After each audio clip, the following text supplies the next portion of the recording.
Bonjour à tous, je m'appelle Mathilde Patou, je suis céramiste et je vais vous montrer comment réaliser le modelage d'une gargouille en terre autodurcissante qui sèche entre 2 à 4 jours. Vous allez devoir utiliser quelques outils comme les ébauchoirs en bois. Ils ont différentes formes. Le couteau, un couteau tout simple peut vous être utile aussi. Et puis on a la mirette, si on veut creuser, faire de la matière. Vous pouvez avoir un petit pot d'eau pour pouvoir coller et lisser. Et surtout, n'oubliez pas d'avoir la représentation de la gargouille que vous avez envie de réaliser en terre. Vous avez le set ou une planche, ça c'est à vous de voir, pour pouvoir réaliser justement votre modelage. En sachant que si vous ne mettez pas un support, si vous ne mettez pas quelque chose sous votre terre, cela risque de coller à la surface.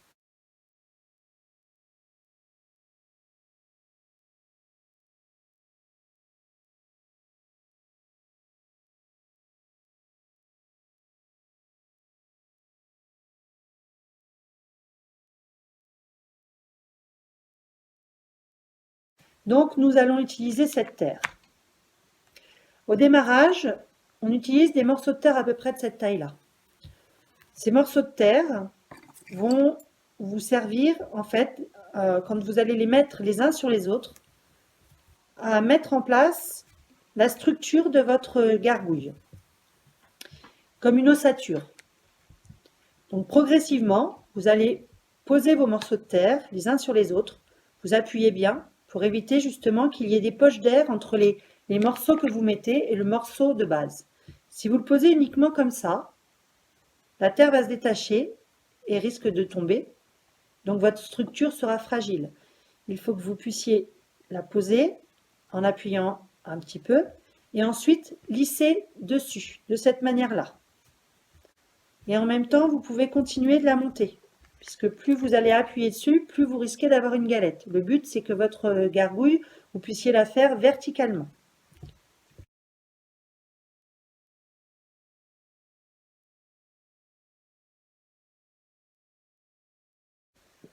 C'est la partie qui est quand même assez importante pour que votre gargouille, votre modelage en règle générale, soit solide. L'idéal, c'est de pouvoir tourner tout autour de l'objet que vous êtes en train de faire. C'est pour ça que c'est pas mal d'avoir quelque chose qui puisse tourner. Vous puissiez justement orienter sur tous les côtés de votre objet. Alors l'idéal, c'est toujours d'avoir une base plus large et progressivement on peut affiner. Il ne faut surtout pas que la base soit plus fine. Si la base est fine, ça va se casser, ça va se déformer. Sur le modelage que j'ai envie de faire, ma gargouille a des pattes avant qui sont ici. Donc pour les faire, je vais prendre de la terre que j'écrase dans ma main de cette façon-là pour faire ce qu'on appelle un colombin, un boudin. Alors là, je le modèle, je le mets en place et je le positionne pour voir si la hauteur me plaît. J'installe déjà la premier bras, première patte, ça dépend. On a des gargouilles qui sont sur des bases humanoïdes et d'autres sur des bases animales. Donc là, je fais la deuxième patte.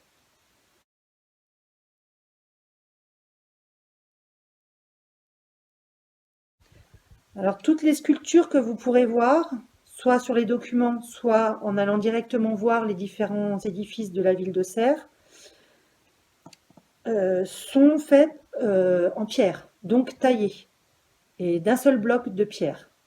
Nous, en modelage, forcément, on n'a pas un seul bloc de terre, on modèle petit à petit, donc on peut faire ce qu'on veut, on peut rajouter comme enlever de la terre, contrairement à la pierre où on peut uniquement enlever.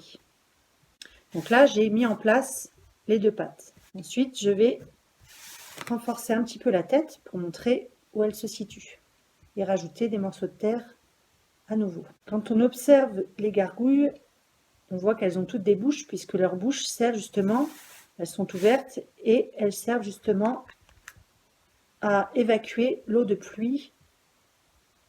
Ce sont des gouttières, c'est le système de gouttières que nous on peut avoir. Vous voyez, là j'ai augmenté, donc on a la tête qui s'amorce. Hop, je vais faire tout de suite une ouverture, soit avec le doigt, soit avec un outil rond, comme un crayon, quelque chose de genre. Voilà, là vous voyez la bouche, vous l'apercevez. Voilà, pour pouvoir justement structurer la tête de ma gargouille.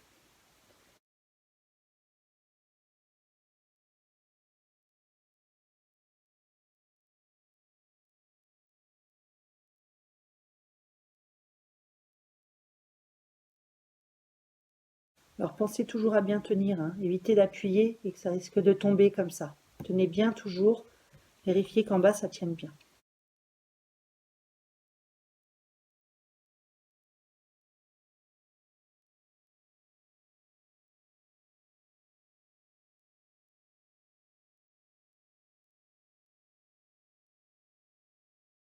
Vous pouvez lisser aussi. Plus la terre va être serrée et lissée, plus elle sera solide, hein.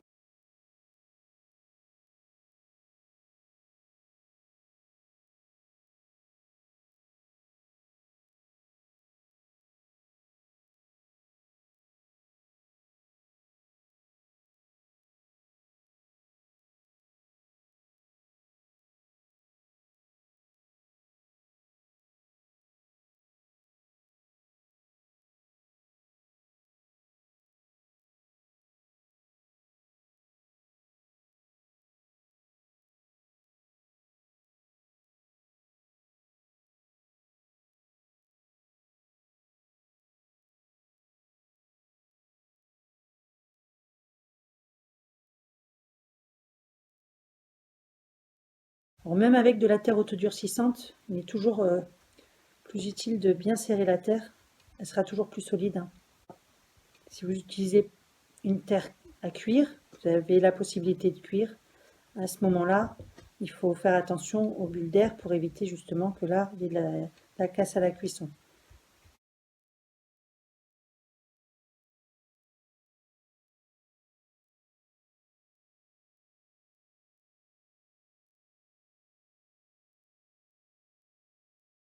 Les traits du visage.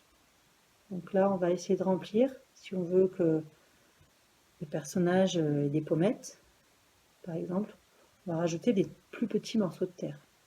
Alors c'est à ce moment-là que vous pouvez utiliser de l'eau pour faciliter le collage des petits morceaux de terre que vous allez ajouter. Il faut savoir aussi que la terre peut sécher assez rapidement en fonction de la température qu'il fait dans la pièce dans laquelle vous êtes en train de modeler. Et donc elle peut sécher assez rapidement. Donc si vous amenez un petit peu d'eau, pas trop d'eau, un petit peu, ça va vous permettre d'apporter de la terre et surtout qu'elle puisse coller plus facilement à l'ensemble que vous avez déjà réalisé. C'est bien aussi de le voir du dessus pour voir l'ensemble du visage, voir si c'est symétrique aussi. C'est bien aussi de travailler avec les deux mains en même temps, de cette façon-là. Il faut savoir que souvent les gargouilles, si vous les observez, elles ont souvent des têtes un petit peu effrayantes. Donc c'est là où vous pouvez vous amuser à vraiment faire des visages très particuliers, peut-être rigolos. Vous pouvez utiliser le clou pour travailler justement pour faire certains orifices, comme les narines.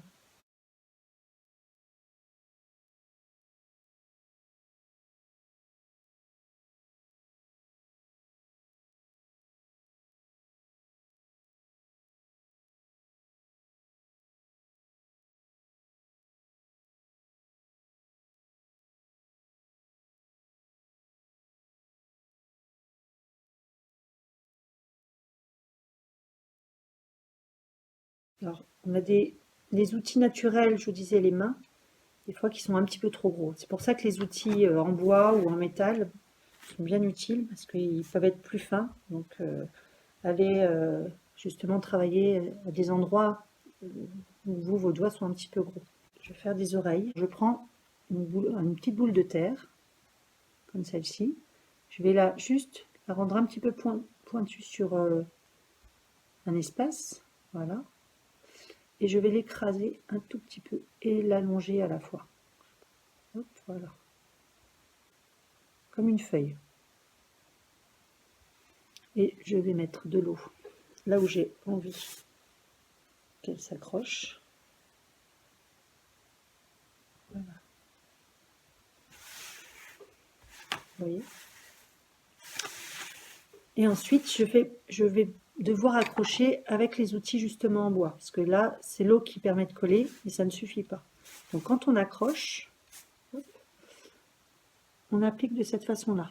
On va lier la terre, pour ici de l'oreille, au crâne de l'animal, de la gargouille qu'on est en train de faire.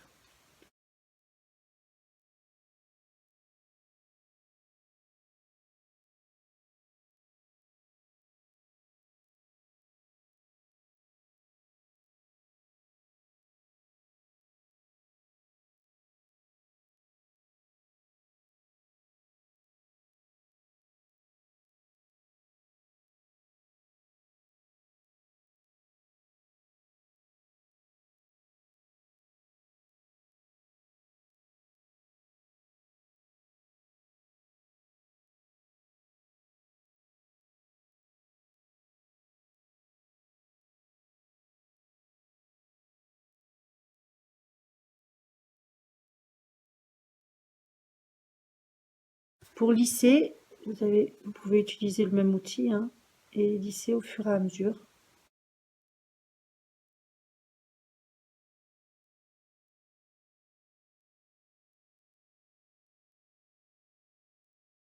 Pour faire les yeux,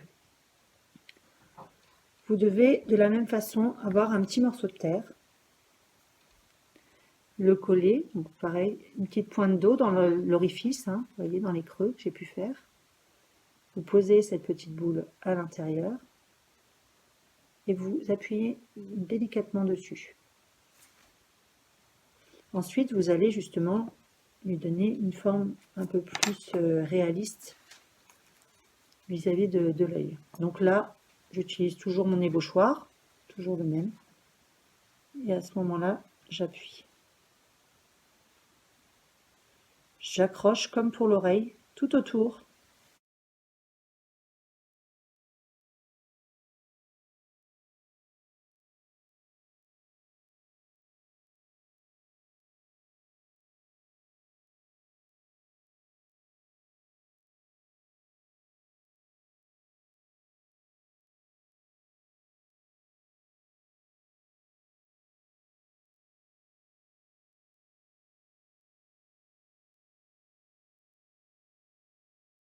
Donc vous avez les deux yeux à faire. C'est ça le plus difficile, c'est de réussir à faire les deux yeux de la même façon.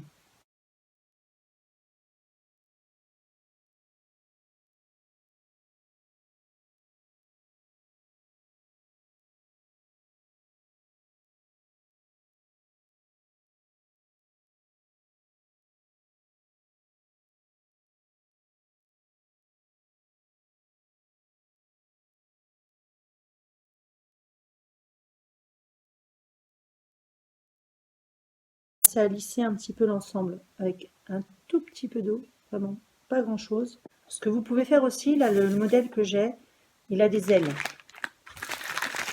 comme un dragon. Vous prendrez un morceau de terre, assez gros, il vaut mieux prendre plus gros que ce que vous croyez.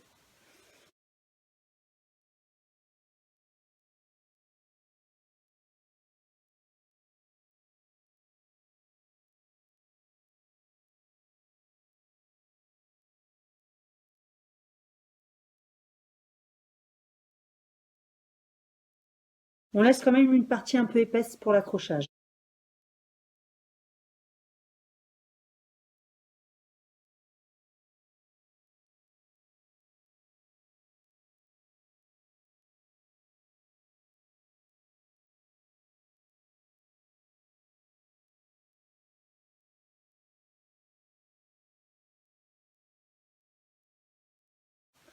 Donc l'idéal, c'est de faire la deuxième aile en même temps pour avoir exactement la même forme et surtout la même épaisseur. Je peux la faire de cette façon-là, c'est-à-dire qu'elle va s'accrocher au dos comme ceci.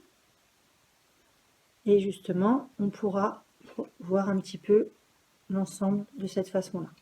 Donc là, je vous ai montré pour une aile. Je vais faire l'autre aile tout de suite.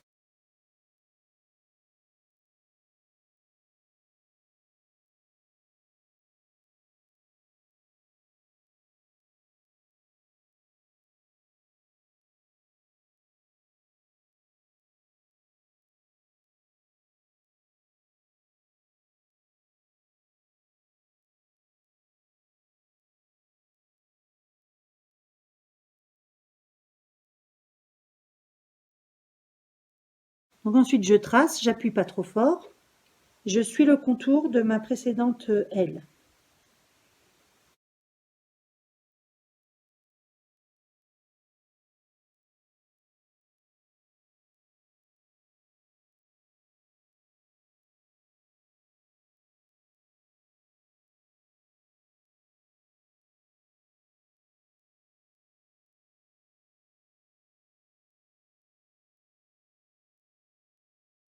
Pour les coller, on peut griffer un petit peu la terre avec un ébauchoir. Ensuite, on va mettre un petit peu d'eau. Je colle ma première aile. Donc là, je l'applique. Comme pour les oreilles et pour les yeux, ça ne suffit pas. Il faut en plus accrocher avec l'ébauchoir. Je prends mon ébauchoir et j'accroche. À ce stade-là, on peut prendre dans la main. Faire très attention, le risque c'est de le faire tomber.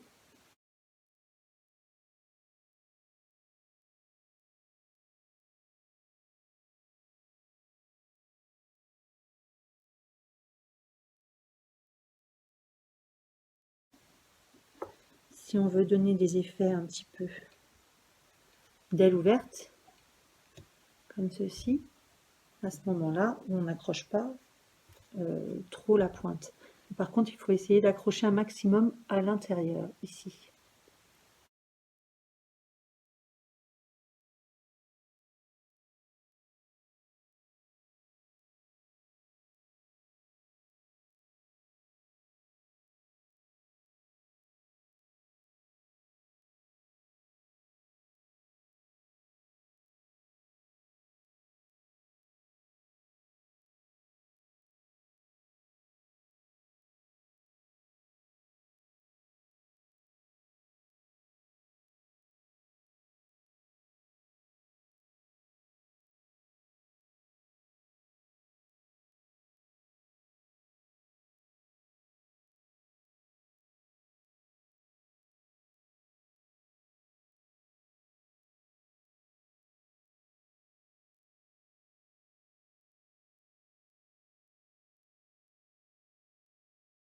Vous pouvez mettre un petit peu d'eau aussi sur votre ébauchoir.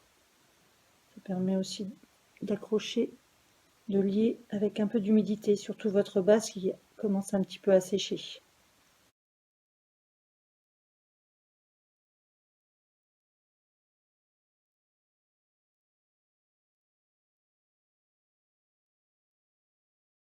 On va rajouter un petit peu de terre à certains endroits, comme ici, pour éviter qu'elle bascule de cette façon-là, que le poids de la tête entraîne le reste. Donc on peut prendre un morceau de terre, en faire des petits colombins, et puis les accrocher dans le bas, bien appuyés.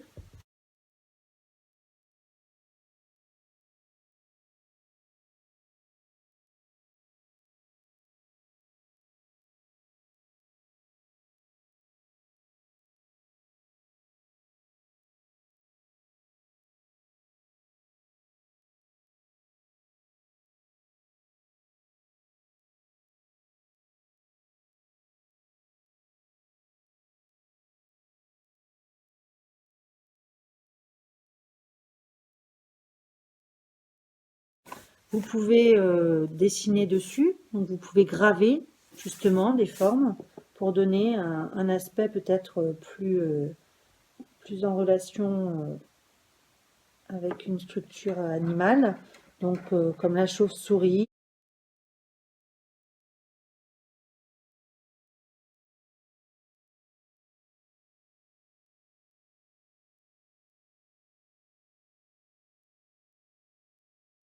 Des outils comme celui-là, où on a justement la possibilité d'avoir des écailles. À ce moment-là, vous utilisez donc une des parties un peu arrondies et vous suivez justement la courbe de l'aile, par exemple sur le haut.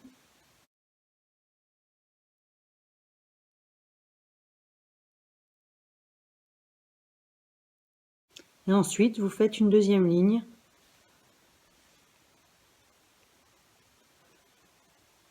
et ainsi de suite.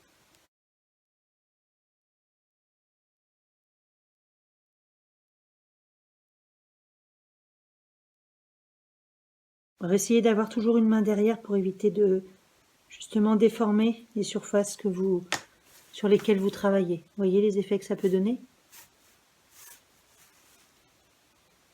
L'avant, c'est-à-dire les pattes. Donc là, maintenant, je vais les travailler. Donc l'important, c'est déjà de structurer, de donner justement la forme que l'on a envie. Donc là, c'était la base, hein. Donc après, je vais juste un petit peu plus appuyer.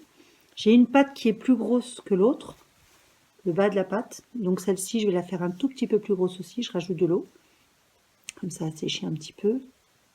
Faites toujours attention, quand vous travaillez, de ne pas écraser ce que vous avez pu faire sur l'arrière. Donc là, je vais pouvoir travailler sur l'avant puisque j'ai fait justement un contrefort sur l'arrière pour justement éviter que ça bascule quand j'appuie de ce côté-là.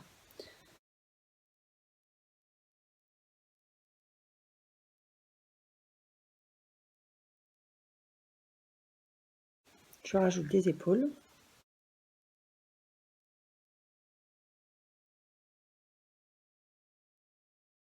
Et je rajoute de la cage thoracique.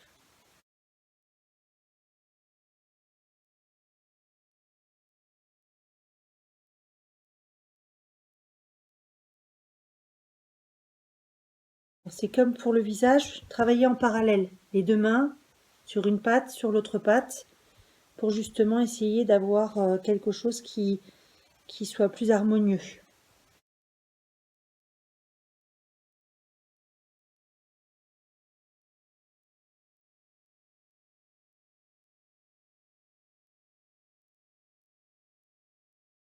Je vous montre ce que ça peut donner.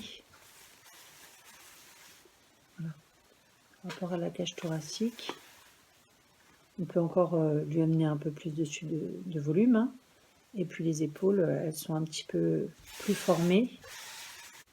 La seule chose, c'est qu'une fois que votre objet a commencé à sécher, vous ne pouvez plus intervenir dessus.